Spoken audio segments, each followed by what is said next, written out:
ये कहानी है माधुरी की, जो नासिक में अपने परिवार के साथ रहती थी। उसके परिवार में उसकी माँ, पिता और भाई रहता था। जब माधुरी 26 साल की हुई तो उसका रिश्ता अविनाश नाम के लड़के से पक्का हो गया। रिश्ता होने के बाद माधुरी और अविनाश घंटों एक दूसरे से फोन पर बातें करते रहते। उन दोनों को बातें करते करते एक दूसरे से प्यार हो गया। एक रोज पता चला कि अविनाश को लंग कैंसर है। जब उनकी शादी को 3 महीने रह गए थे तो एक दिन अचानक अविनाश की मौत हो गई। माधुरी पूरी तरह टूट गई। उसकी जीने की तो जैसे चाह ही खत्म हो गई। वो ना तो किसी से ज्यादा बात करती और ना ही कुछ बोलती। ऐसे ही दिन बीते। एक रोज उसकी माँ साधना ने उससे कहा, बेटी आखिर कब तक अविनाश की याद में आंसू बहाती रहोगी? ये कुछ दिनों का मोह है, किसी और की जिंदगी में आते ही तुम उसे भूल जाओगी।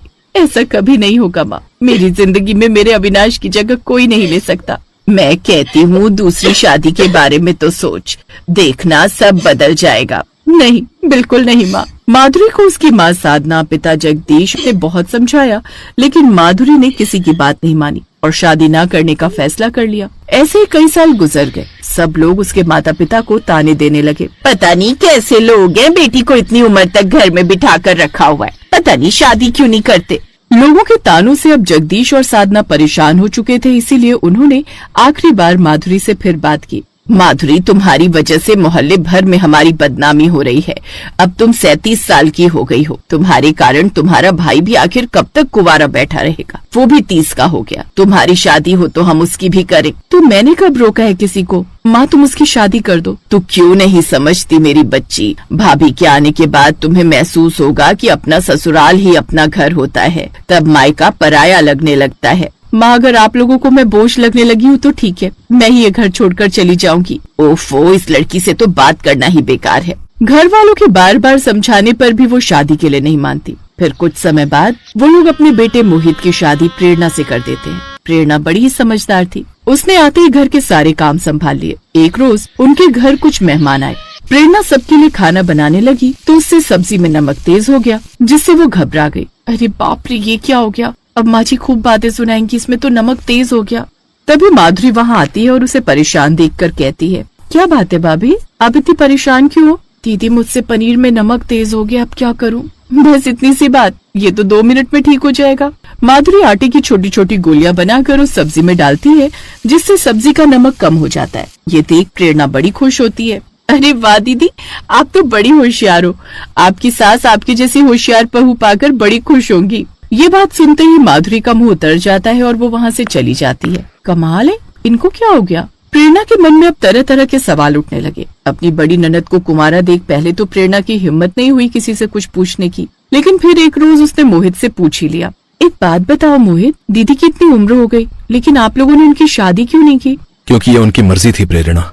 लेकिन इसके पीछे कोई तो कारण होगा, क्योंकि ऐसी कौन सी लड़की है जो अपना घर नहीं बसाना चाहेगी? तुम्हें उनकी लाइफ के बारे में कुछ पता नहीं है कि उनके साथ क्या हुआ है। फिर मोहित उसे सारी बात बताता है। दीदी के साथ बहुत बुरा हुआ, लेकिन खुद को सजा देना कहाँ की समझदारी है? जो इंसान इस दुनिया में है ही नहीं, उसके लिए अपनी खुशियों का गला क्यों घोटा जाए? ये बात दीदी को समझानी होगी। अपनी ननद के बारे में जानकर उसे बड़ा दुख होता है और उसने इस बारे में माधुरी से बात की। दीदी, आपके बारे में सुना तो बहुत दुख हुआ, लेकिन इस तरह अकेले उदास बैठे हुए कैसे जिंदगी कटेगी? किसी के जाने से सब कुछ खत्म नहीं होता। एक बार जीने की कोशिश तो कीजिए, आपको जीवन में सारे रंग नजर आएंगे। देखो, जैसे मुझे जीना है मैं जी रही हूँ, और मुझे अपनी जिंदगी को जीने के लिए किसी की सलाह की जरूरत नहीं है। मैं तुमसे बड़ी हूँ, समझ में भी और उम्र में भी। दीदी, तभी तो कह रही हूँ, आपसे छोटी हूँ, मेरी शादी हो गई है, कुछ समय बाद बच्चे भी हो जाएंगे और मुझे जीवन की सारी खुशियाँ मिल जाएंगी। लेकिन आप बड़ी हो, आपको ऐसे देखकर मुझे ही इतना दुख होता है तो माँ बाबूजी को कितना होता होगा? सबको अपनी खुशियों अपनी मर्जी की पड़ी है, लेकिन मुझे कितना दुख होता होगा ये किसी ने जानने की कोशिश नहीं की। कैसे अंदर ही अंदर घुटकर जी रही हूँ मैं। क्या क्या सपने नहीं देखे थे मैंने और अविनाश ने, लेकिन वो सब चकनाचूर हो गए।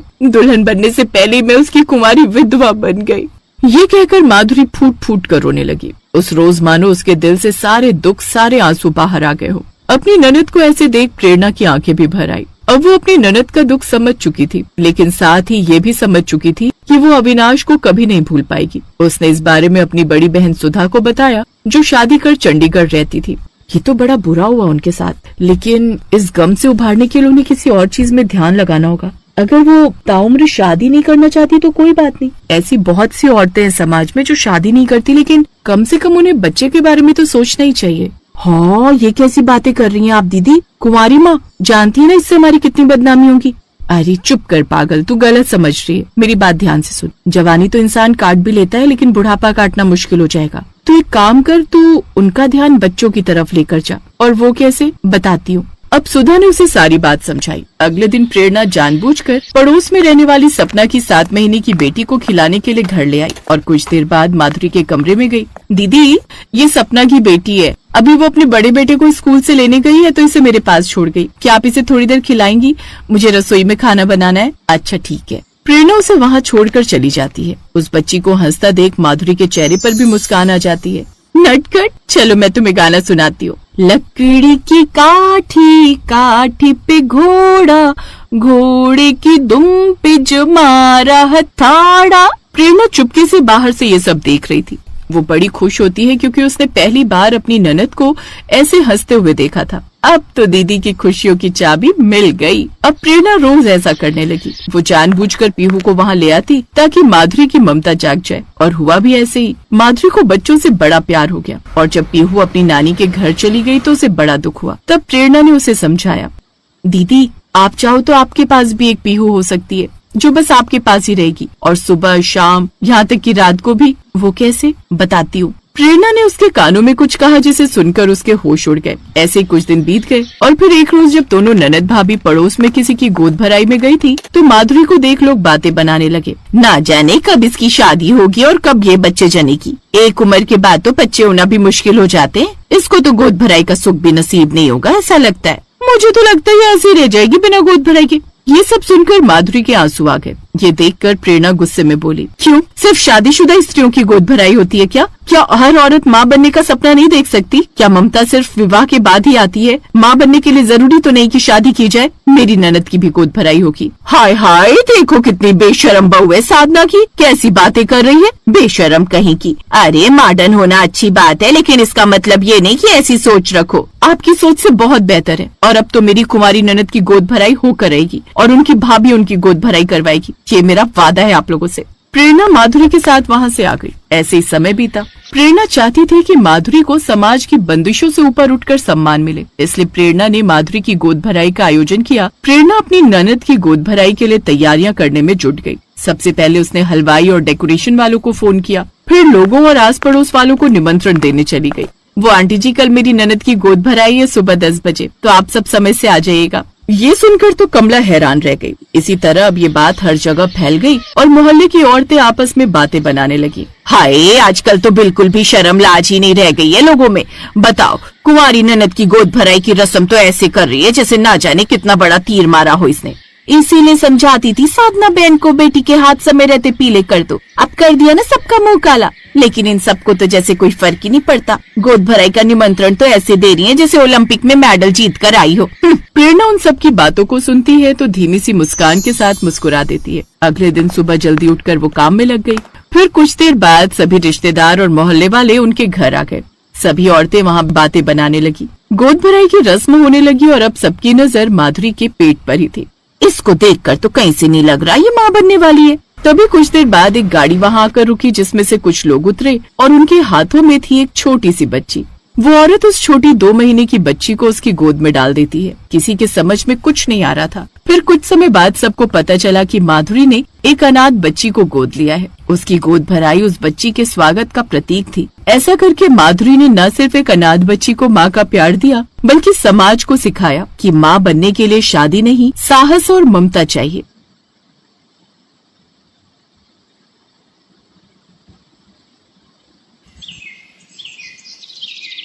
सुमन आज रसोई में वेज सैंडविच बना रही थी।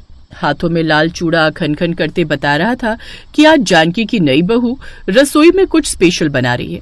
पर तभी सुमन की ननद वर्षा, जो अपनी नई भाभी को बिल्कुल भी पसंद नहीं करती थी, अचानक गुस्से से भड़कती हुई रसोई में आ जाती है। ये सब आप बाद में बनाना, मुझे अपने लिए नूडल्स बनाने हैं।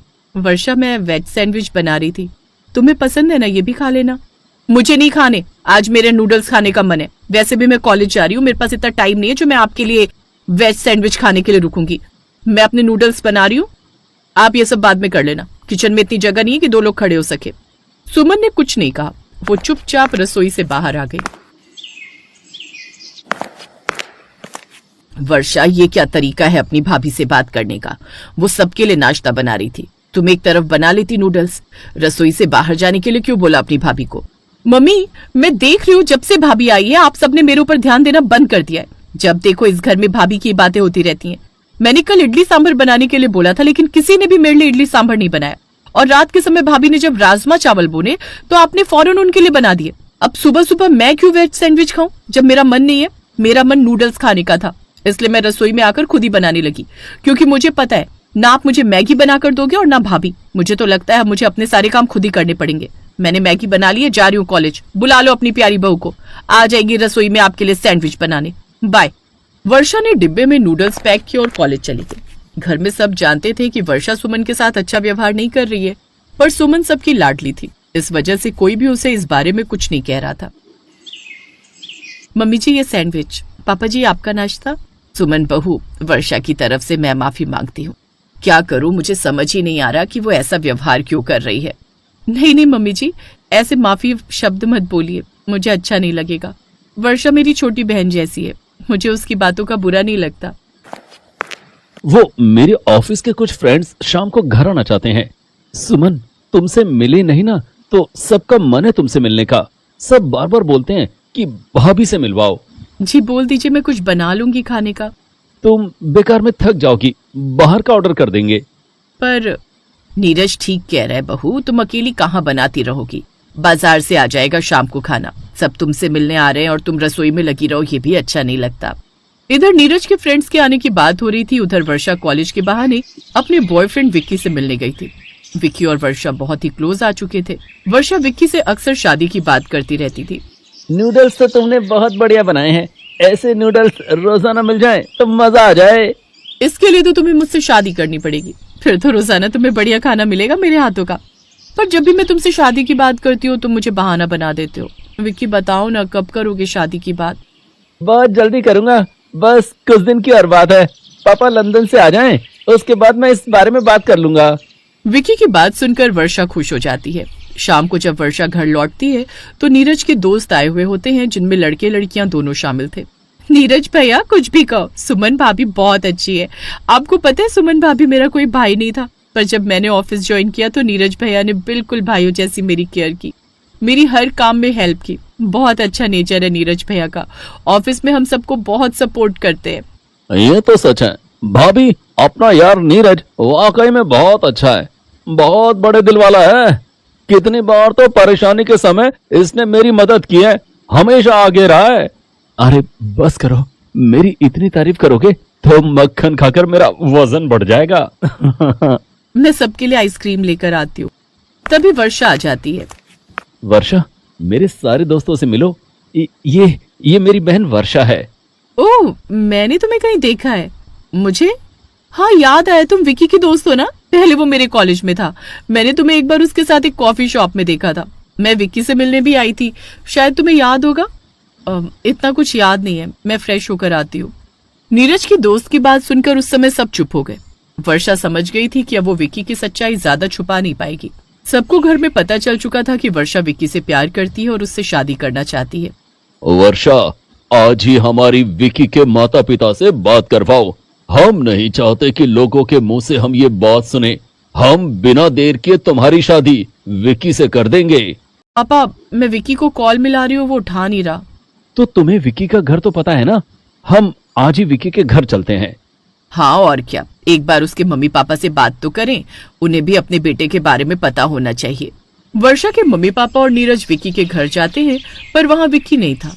साहब जी, कल ही वो लोग सब कुछ बेचकर विदेश चले गए हैं। साहब ने विकी भैया और उनकी मम्मी को भी बुला लिया है, कल रात को ही गए हैं। साहब जी। क्या विकी लंदन चला गया? उसने वर्षा को कुछ भी नहीं बताया? पता नहीं ये लड़की क्या करेगी। चलो अब वापस घर, यहाँ रुकने से क्या फायदा। मैं तो कहती हूँ कोई अच्छा लड़का देखकर वर्षा की शादी कर दो, ज्यादा दिन देर करना ठीक नहीं। वर्षा ने जब सुना कि विक्की हमेशा के लिए लंदन चला गया है तो वो फूट फूट कर रोने लगी। वर्षा घबरा रही थी। घर में उसकी शादी की बात चल रही थी। सुमन वर्षा के कमरे में गई ताकि वो वर्षा से बात कर सके। आप यहाँ क्यों आए हो? आप बाहर जाओ, मुझे किसी से बात नहीं करनी। वर्षा, मैंने तुम्हारे वॉशरूम की क्लीनिंग की थी, वहाँ पर मुझे ये प्रेगनेंसी टेस्ट किट मिली है। शायद तुम डस्टबिन में फेंकना भूल गई थी। भाभी प्लीज किसी को कुछ मत बताना, आपको मेरी कसम, नहीं तो मम्मी पापा भैया सबके सामने मेरी बहुत इंसल्ट हो जाएगी। भाभी घबराओ नहीं वर्षा, तुम मेरी छोटी बहन हो, किसी को कुछ पता नहीं चलेगा, मैं किसी से कुछ नहीं कहूंगी। सुमन नहीं जानती थी कि कमरे के दरवाजे पर उसके सास ससुर और पति ये बात सुन चुके हैं। तीनों गुस्से में थे। वर्षा तूने हमें कहीं का नहीं छोड़ा, तेरी वजह से हमारा पूरी बिरादरी में अपमान हो जाएगा। अगले महीने ही कोई लड़का देखकर हम इसकी शादी कर देंगे। वर्षा, मुझे तेरे से ये उम्मीद नहीं थी। प्लीज आप लोग इसे सपोर्ट करो, वर्षा को माफ कर दो। इस समय ये इस कंडीशन में नहीं है कि इतनी नफरत सहन कर सके। वर्षा को आपके सपोर्ट की जरूरत है। सुमन का अपनापन देखकर वर्षा की आंखें भर आती हैं। हमेशा ही वो सुमन का कितना अपमान करती थी, उससे नफरत करती थी, पर आज सुमन उसका पूरा साथ दे रही थी। वर्षा भाभी, मैं विक्की से बहुत प्यार करती हूँ, प्लीज कुछ करो, मुझे विक्की से मिलना है। भाभी टेंशन मत लो वर्षा, मैं कुछ करती हूँ। तुम्हारे पास विक्की के पापा का नंबर है ना? मुझे दो। वर्षा सुमन को विक्की के पापा का नंबर देती है। ये मिल गया भाभी, एक बार विक्की ने मेरे फोन से अर्जेंट अपने पापा को फोन मिलाया था, मेरे फोन में सेव कर लिया था मैंने। ठीक है, मैं विक्की के पापा को फोन करती हूँ। हेलो, नमस्ते राजेश अंकल जी। मैं काफी देर तक सुमन विक्की के मम्मी पापा दोनों से बात करती है, उन्हें सारी सच्चाई बताती है। अपने बेटे की करतूत पर उन्हें बहुत गुस्सा आता है। अंकल जी, आप तो खुद एक बेटी के पिता हैं, आप खुद सोचिए, क्या विक्की ने सही किया? इधर सुमन विक्की के मम्मी पापा से बात कर रही थी, उधर वर्षा के मोबाइल पर विक्की का फोन आ जाता है। सॉरी वर्षा, मैं घबरा गया था, मुझे कुछ समझ ही नहीं आया। तुमने एकदम से शादी का प्रेशर डाला तो मैं परेशान हो गया। मैंने सोचा पता नहीं मेरे घर वाले मानेंगे या नहीं, पर सॉरी, मुझे नहीं पता था कि तुम प्रेग्नेंट हो। टेंशन मत लो वर्षा, मैं बहुत जल्दी तुम्हें लेने के लिए आऊंगा। पापा सुमन भाभी से बात कर रहे हैं, अब सब ठीक हो जाएगा। तुम्हारी सुमन भाभी बहुत अच्छी है, आज उनकी वजह से सब ठीक हो रहा है। वर्षा की आंखों से आंसू बहने लगते हैं। सुमन ने उसकी बिगड़ती हुई जिंदगी को संवार दिया था। सब कुछ ठीक हो जाता है। वर्षा अपनी पूरी फैमिली के साथ लंदन जाती है और वहीं विक्की और वर्षा की शादी हो जाती है। वर्षा प्रेग्नेंट थी, इस वजह से जानकी लंदन में ही बेटी के पास रही ताकि वर्षा को अपनी सास और माँ दोनों का साथ मिल सके। सुमन अपने पति और ससुर के साथ भारत लौट आती है। मम्मी आप सही कहते थे, सुमन भाभी बहुत अच्छी है, आज उनकी वजह से मेरा घर बस गया। बिल्कुल, हम बहुत नसीब वाले हैं जो हमें सुमन जैसी बहू मिली। ऐसी बहुएं लाखों में एक होती हैं।